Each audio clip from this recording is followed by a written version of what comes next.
everybody who's here. Good morning to uh, all the participants and the people from Pokar. And thank you very much for inviting me here and for your very kind introduction. Uh, so, so let's begin. Uh, the first thing is that look, like in many things in life, there will not be clear cut or formulaic answers to many questions. So, do we need help? The question is, when do we decide if and when we need help? And the answer is simple. The fact is that all of us will need help, or what we call help, which is support, which is a community of people around us. It can be the micro community, it can be the larger community. Uh, Strength and vulnerability are not necessarily two opposite sides of coins. I mean, we shouldn't actually be thinking of it in as a coin. We often tend to think of this in terms of what is called binaries. That if I need help, I am weak. Uh, if I am strong, I automatically don't need help. And actually, that's not necessarily the way that it works. All of us need support. All of us need validation. All of us need, you know, uh, people around us to tell us that and affirm that that we are needed, that we are valued, that we matter. And that is not necessarily, and that is not by necessarily, that's not at all a sign of weakness or a lack in anybody's character. The question is, when does one need professional help? And again, the the thing is that there will not be one factor which will decide this. Some of the simple yardsticks on which we measure this is is functioning. And functioning again is not in one area. Functioning can be in many different areas. Functioning, let us start with the sorts of functioning. Uh, Functioning can be in what is called biological functions. So if somebody is not sleeping well, if somebody is not eating well, if somebody is losing weight, if biological functioning is affected, then it is perhaps a sign. It's not necessarily that this is a problem, but it is a sign that we may want to flag this and may want to look at what is going on. Functioning can be in social functioning. If somebody is not meeting people, if somebody is withdrawing very much into themselves, then again, it is not necessarily a problem in itself, in and of itself. There are many people who are uh, reclusive. Reclusiveness is not by itself a problem. But if somebody who was more socially engaged earlier now finds that social engagement is becoming difficult, or that social engagement is diminishing, then it might be a sign that we might want to look at this. The same goes for what is called occupational functioning. So somebody who is going to work regularly, who is now struggling at work, who is finding it difficult to concentrate at whatever he or she is doing, or if the person is, a student and finds it difficult to concentrate and focus on what is happening, then it might be a sign that there is something that we might want to look at. And again, it's not that these are in themselves a marker of pathology. And while medical and psychological issues have a lot in common. Uh, there are many ways in which they resemble each other, and there are many ways in which they are different. So, medical illness, for example, medical disorder, shall we say, if some a common marker for infective illness would be, say, the measurement of temperature. If somebody has an elevated temperature, if somebody has an elevated blood sugar, if somebody has an elevated blood pressure, then it's fairly simple to say that, look, there is something that is going awry here, and we need to address this. There will be no convenient marker of that nature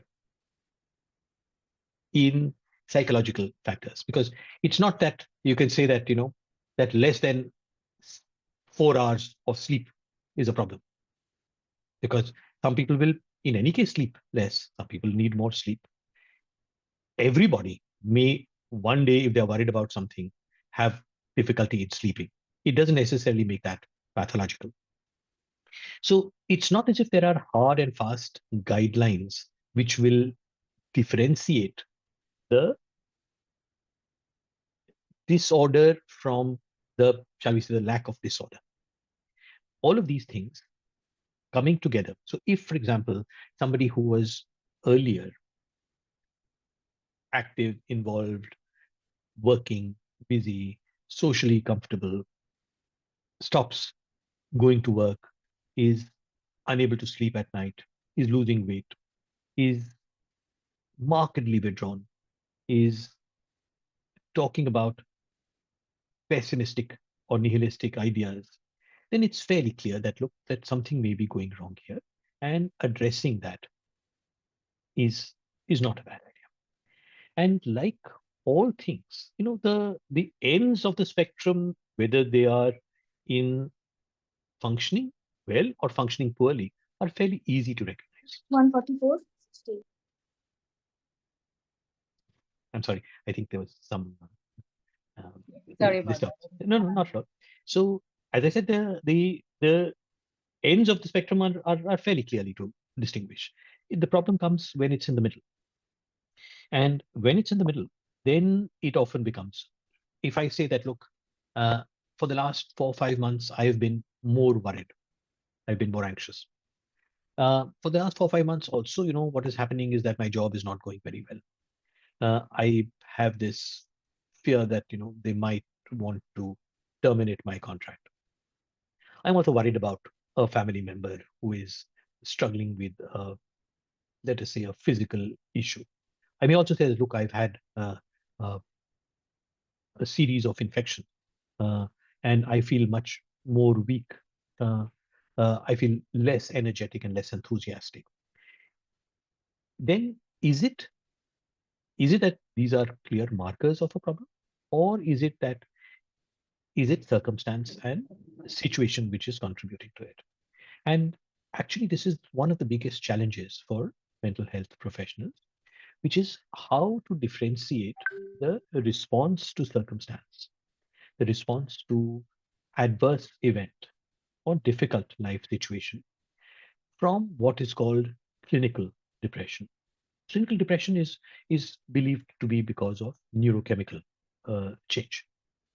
And the fact is that, theoretically, either can happen. So some people, even if all is going well, will find that, that they are depressed, that there are mood fluctuations, that for not necessarily very clear reasons, the mood will tend to change. In which case, you might want to think in terms of a psychiatric illness, a psychiatric disorder.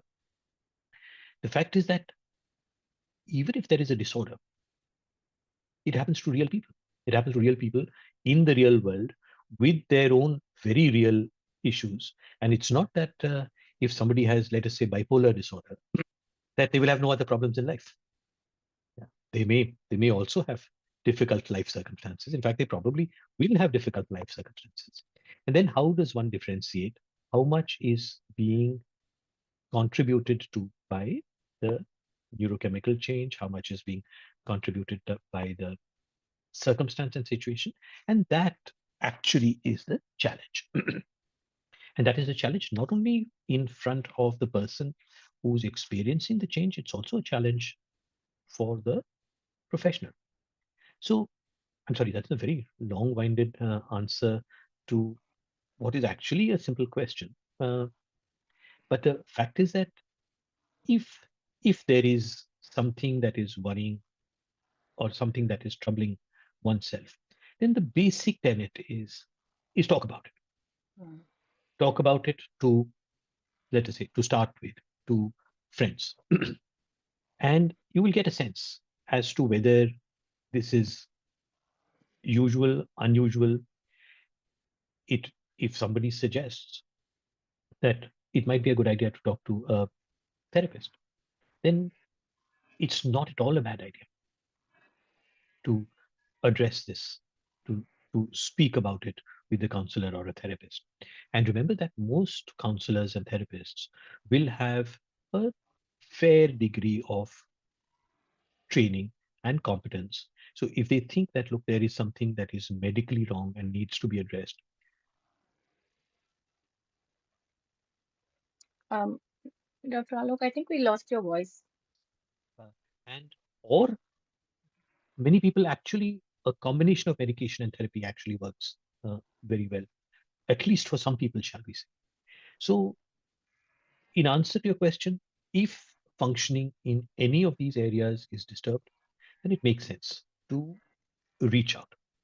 And if it is felt, it's so, and very often you see what happens is that actually talking about it helps. You Yeah. get relieved, even if it is talking with friends. Yeah. And in a very real sense, that is the heart of what is help seeking or help giving, Yeah. is, you know, quite apart from the medical intervention or the tools of therapy or the special techniques which the therapist or the psychiatrist or the mental health professional will be using. The heart of intervention is reaching out to the individual in distress, depending on where you're looking at it from, with the intention of help, which is what brings about that change. Beautiful. Thank you. Thank you, Dr. Alok. I think I feel very validated from everything that you've said. Thank you. Especially, I think I wish I could, print out what you said about asking for help, being wanting to be needed or being validated or wanting to be supported is not a sign of weakness, and it's not two sides of a coin. I wish I could just print that out and like hand it over to people on the road or everywhere I see, because this is the true thing, right? I mean, people do see it as a strength versus asking for help as a weakness. So I love that you started with that. Thank you so much for bringing that up. Beautiful, beautiful points. And thank you. I'm glad you did a long winding answer. It just covered so many things that at least I for sure had in mind. I also, towards the end, I heard you say, talk about it. If you have an issue, talk about it. And then if someone suggests therapy, go to therapy. And then if the therapist is, trained enough, they will probably refer you if required to, a medical, like a psychiatrist. So I'm wondering, is that the pecking order here? Like, is that how it is supposed to progress? Is there an inherent, do this first, then do this, then do that? Not necessary at all. Hmm. uh, and nor should it be, in a sense, thought about like a pecking order. Uh, so, for example, one of the big criticisms of psychiatry is is that in many ways, modern, and let us say modern American psychiatry specifically, has lost the plot, Hmm. and it has started confusing sadness for depression. Uh, so let me tell you a story. So they did this analysis of water in the River Thames in London, as they periodically do. And I'm sure it's not news to anybody, but there was a time when the Thames was perhaps even more polluted than the Jamuna is now. Uh, so bad things can happen to anywhere in the world, and things can change also. Uh, Jamuna is actually pretty bad at the moment. So anyway, that's not the story. The story is that were doing this analysis of the water in the Thames, and they found a significant concentration of Prozac in the water, a fairly high. high level of Prozac in the water. And it didn't surprise anybody because everybody is used to the fact that Prozac is prescribed. What this means is that very large amounts of antidepressants, at least in the West, are prescribed. Is this a good idea? Is this a bad idea? And again, it depends upon how you're looking at it and where you're looking at it from. So the mental health professionals uh, and the doctors all said, wonderful. That means so many people are more are being diagnosed uh, with depression, which was not happening earlier. So the recognition and the awareness of depression is much more.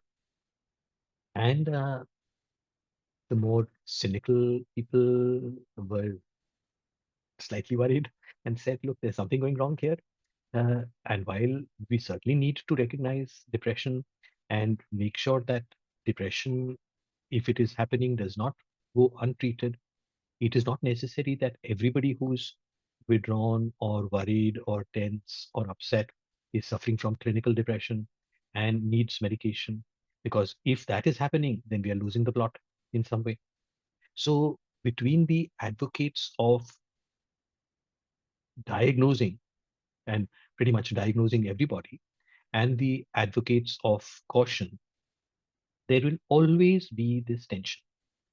So in very often it happens that somebody will come to me as a psychiatrist and say that, look, I've been really worried. I and I can't sleep, and I all of this is happening to me, and there's something wrong, and so fix it.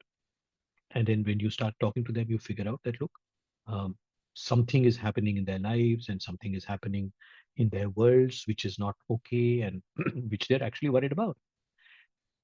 And then you say, look, maybe rather than rushing in with medicine here, what you need to do is to talk to a therapist. So the so-called pecking order gets reversed there.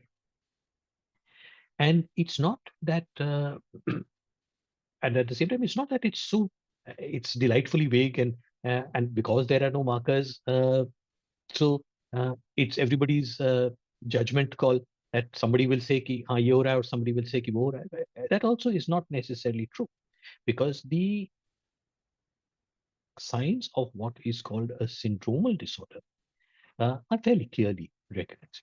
If somebody has, let us say, bipolar disorder, or somebody has schizophrenia, the fact is that there are no markers is true, but the fact that there are very clear syndromal pictures that are available, there are maps, there are road maps, and there is a fairly clear understanding of that, which is validated by the experience of thousands of people, in fact, more than thousands of people.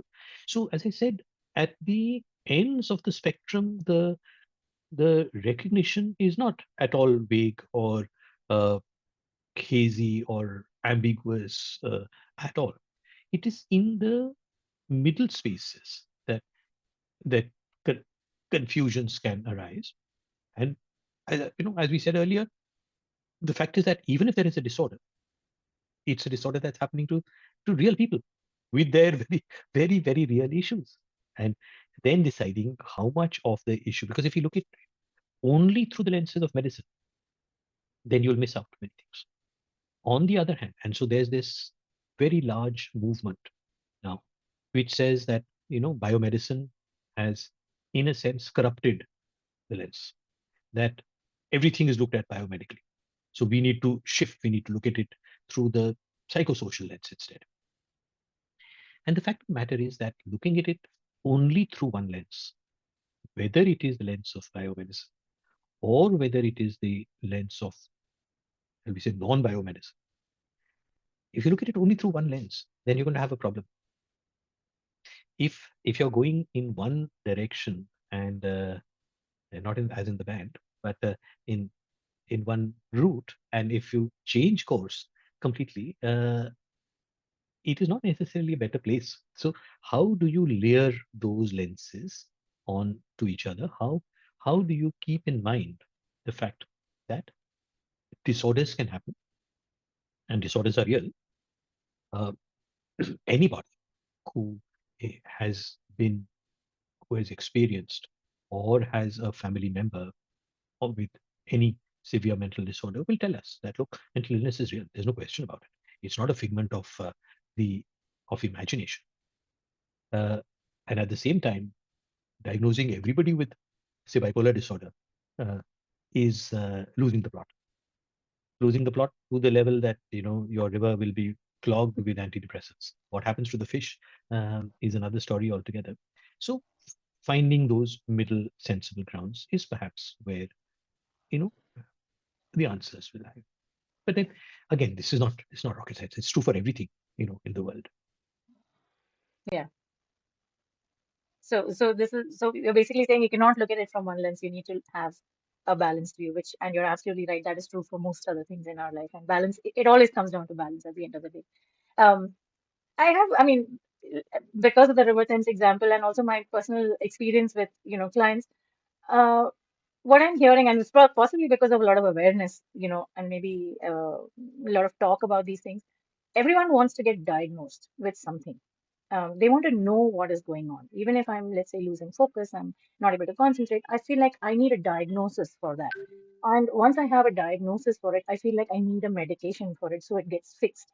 Um, and sometimes, as a therapist, it feels a bit excessive. Like, can you also look at it from this point of view, like the balance? I would like to bring that in. But at what point and at what point and who kind of can take a decision on whether medication is really necessary, whether diagnosis is really necessary?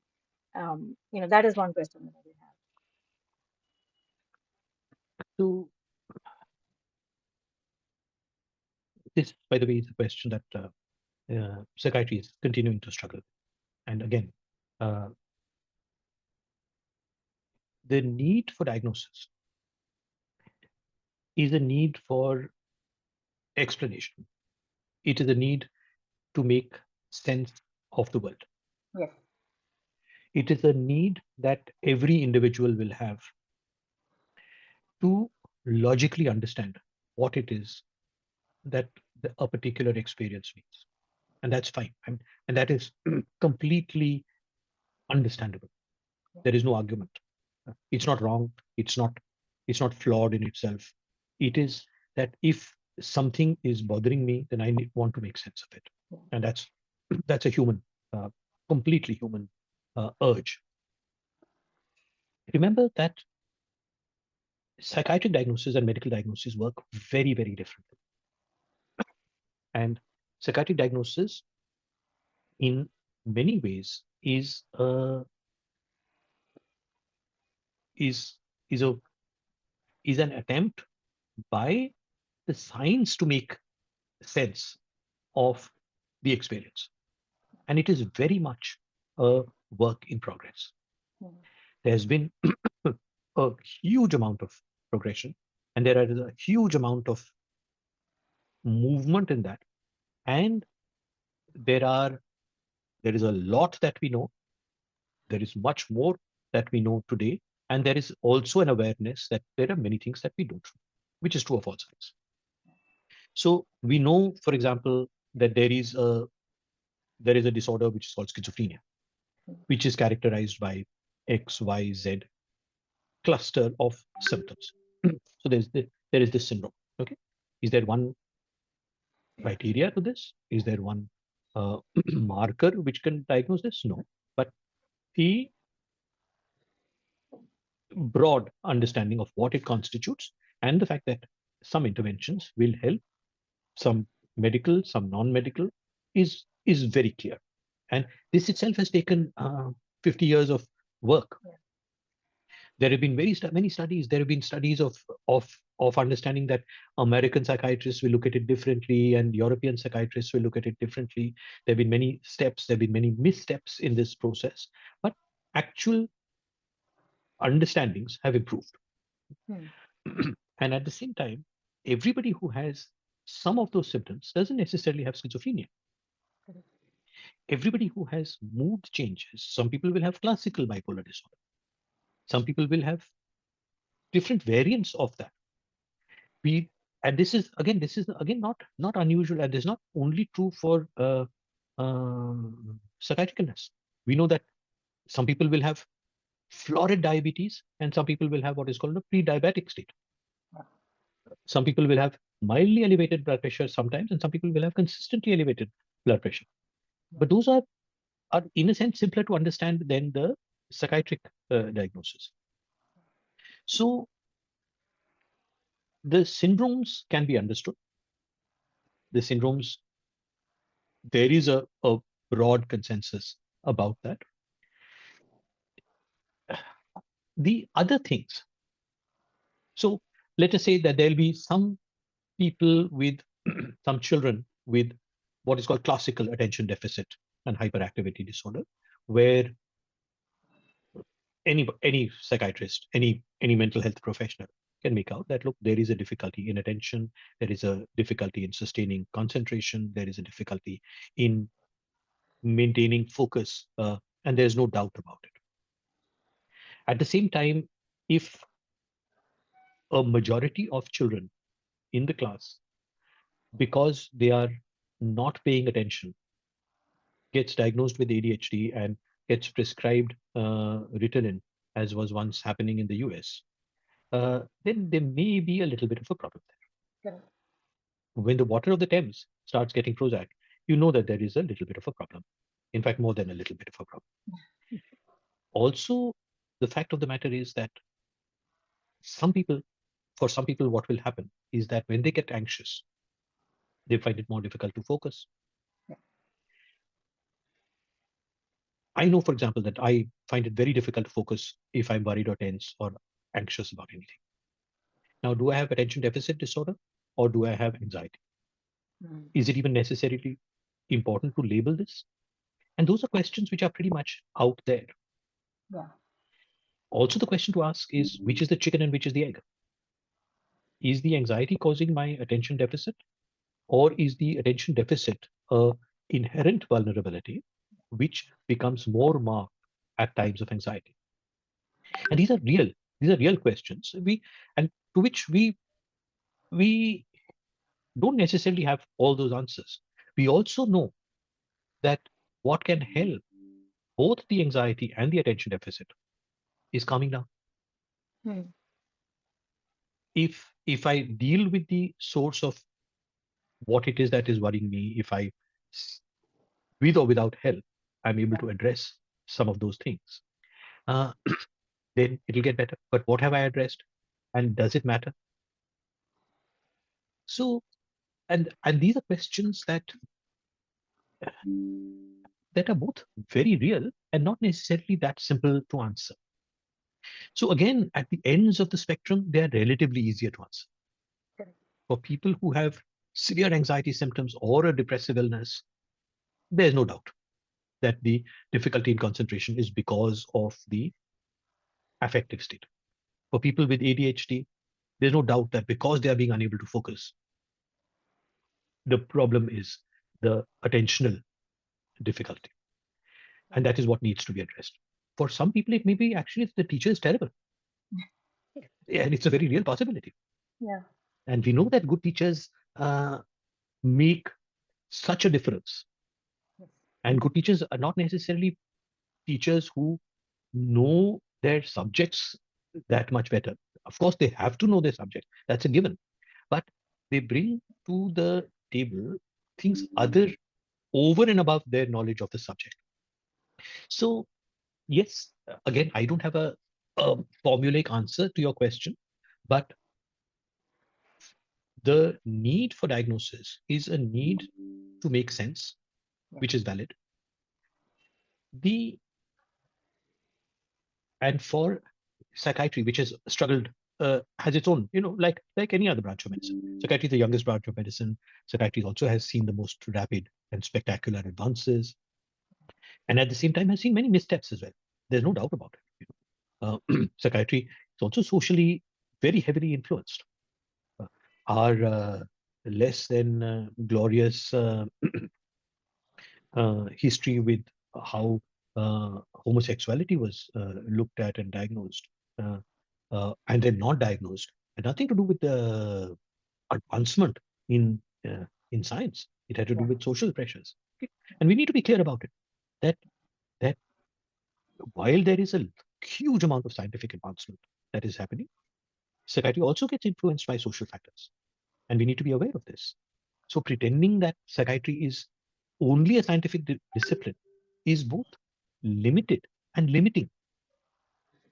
In fact, psychiatry actually is the one branch of medicine which is as much influenced by other things, far more by other things than it is by the scientific advancement. The scientific advancement is real. There's no doubt about it. But at the same time, the other influences are as real. So that is why those layering of the lenses is so important. Hmm. Thank you. Yeah. I think what if I had to, say it in one line for clarity, because that's um, what you're basically saying is that there's no answer to this question. Let me put it that way. There's no answer to this question that who decides or when one should take a decision. It's very clear at the extremes, but at the middle, it's fuzzy and it will involve, um, you know, taking So steps. no, so no, there are actually many answers to this question. Okay. The answer will lie in talking about it, in Yeah. understanding it better, Mm. and in a real sense, your answer may be different from mine. Yeah. Uh,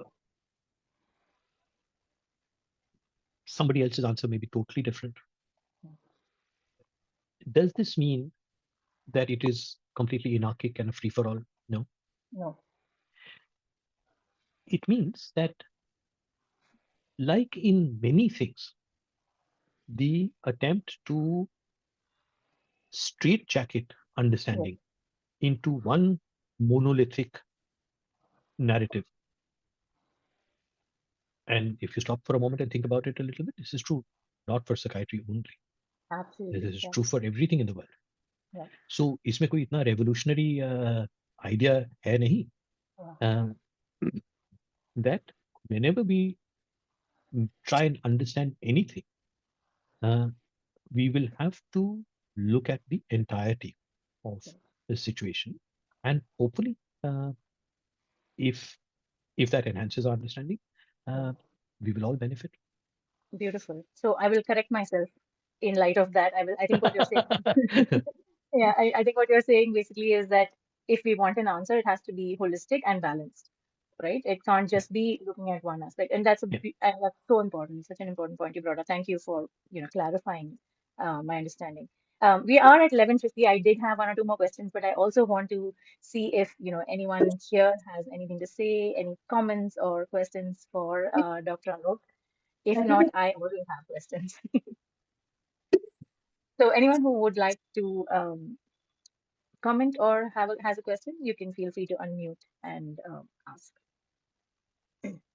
And meanwhile, Dolly or Ujjwala, if you could please share the feedback form. So while the question answers are going on, we could maybe get that filled as well. It's hardly going to take a minute or two. So if you would do that for us, that would be super helpful. So while everyone's kind of thinking of the questions that they have, I think the one other maybe comment that I came up with when you were talking is it seems like then emotional support is a part and parcel of all of these uh, of spaces. life. Yes, absolutely, of life. Uh, Correct. and why Beautiful. does, yeah, it doesn't have to be a sign of a mental disorder. It Yes, is, look at it as a sign of health. yes. Wow. I'm going to remember that. Thank you. Looks like Dolly and Neelam have a question. Dolly, should we go with you first? Thank you.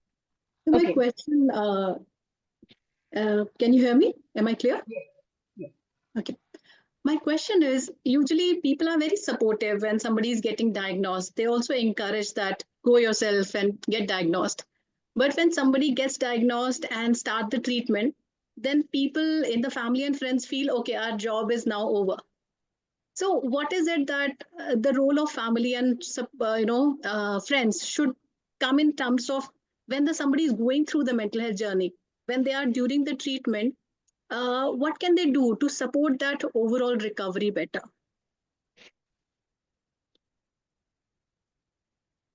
So if somebody has a physical problem, somebody breaks a leg, then inevitably what will happen is that when that person is going for X-rays and getting the plaster put, then there'll be lots of people around. They won't only be family members, there'll also be neighbors, and there'll be neighbors' neighbors, and so on and so forth. Everybody will be there. When it comes to waking up in the middle of the night and getting a glass of water for the person who can't uh, walk, then it'll be a little bit of a pain. It'll be a little bit more of an irritant. It'll be less of an irritant in the first week, but if it continues, then second week will be tougher, and the third week will be even tougher.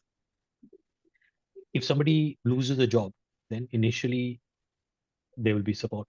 But then if that person doesn't find a job very quickly, then you'll start worrying about where the finances are going to come from. So that's true for all human experience. Why is it only necessary for psychiatric illness? It's true for all adversity. It's true for all support.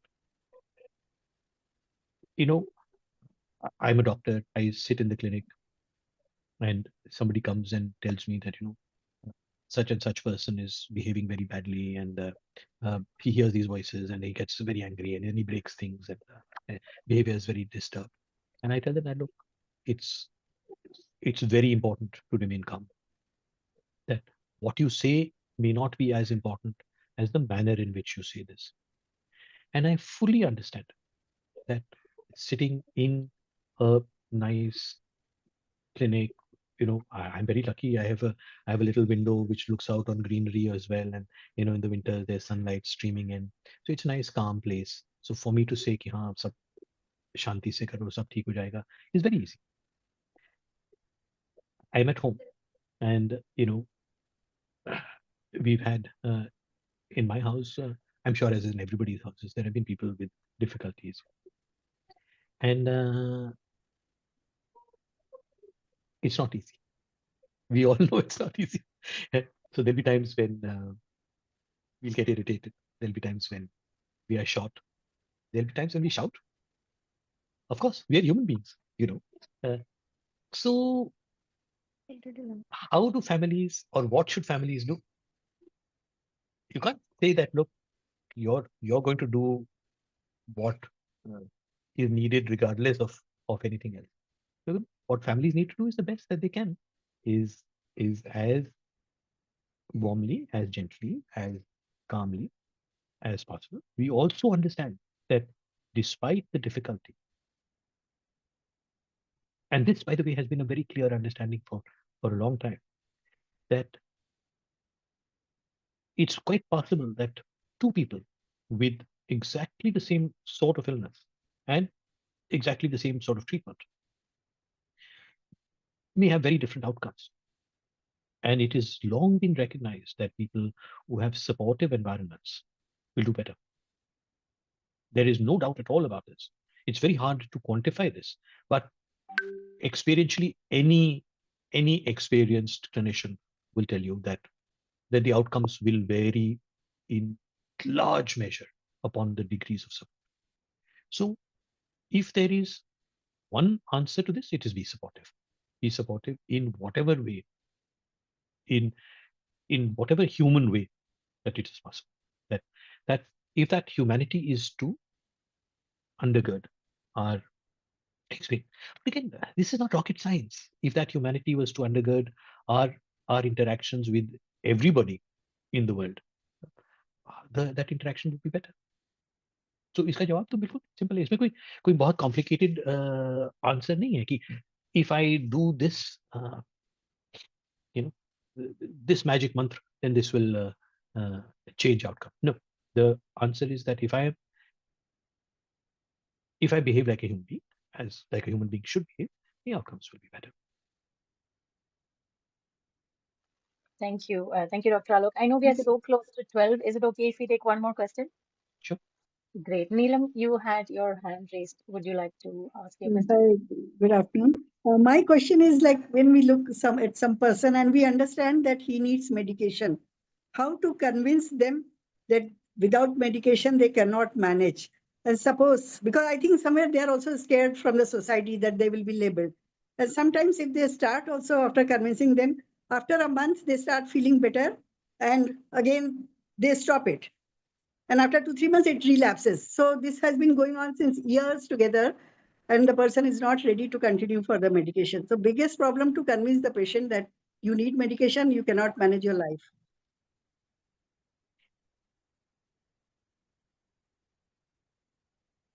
So if the person is not taking medicine, then obviously there are doubts, there are concerns, there are anxieties which have not been addressed.